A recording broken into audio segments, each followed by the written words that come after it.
So hello everyone, के छ सबैजना सन्चै हुनुहुन्छ र म पनि सन्चै छु एकदम। र म चाहिँ आज कहाँ गइरहेको छु भने आज चाहिँ माथि डाँडामा होइन, अब जस्तै किनकि अब यहाँ हाम्रो गाउँमा एकजना खस्नु भएको थियो र हामी चाहिँ त्यो भिडियो देखाउन सकिन, देखाउन पाएन किनकि अब देखाउन पनि हुँदैन नि त, त्यस कारणले गर्दा देखाइन पनि।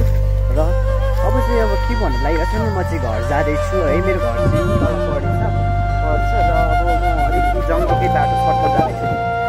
डाँडामा राखेको है, डाँडामा उहाँको ढुङ्गा संस्कार गरेको हो र है त्यस्तै हो मेरो ब्लगहरू आउँदै गर्छ। हजुरहरूले माया देखाइदिनु है, हजुरहरूले माया देखाइदिनु भयो भने चाहिँ मलाई पनि एकदम यस्तो भिडियोहरू बनाउनका लागि है एकदम सुविधा लाग्छ र म आफ्नो गाउँको अपडेटहरू हजुरहरूलाई दिने गर्नेछु र हजुरहरूले पनि मलाई माया र सपोर्ट देखाउनु होला भन्दै होइन।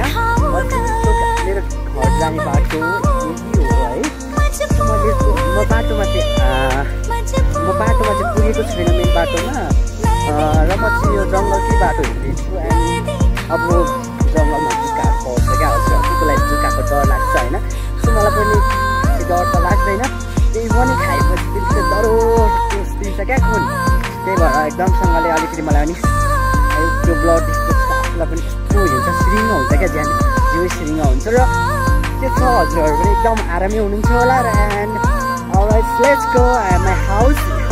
एन्ड हजुरहरूलाई म चाहिँ अब मेरो भिडियो सो फर्स्ट टाइम अब अहिलेको लागि चाहिँ इन गर्नु चाहन्छु र मेरो यो भिडियो चाहिँ अब एकैचोटि मेन बाटोमा पुग्छु र त्यसपछि मेरो भिडियो स्टार्ट गर्नेछु र यति भन्दै मेरो भिडियो यहीँसम्म नि।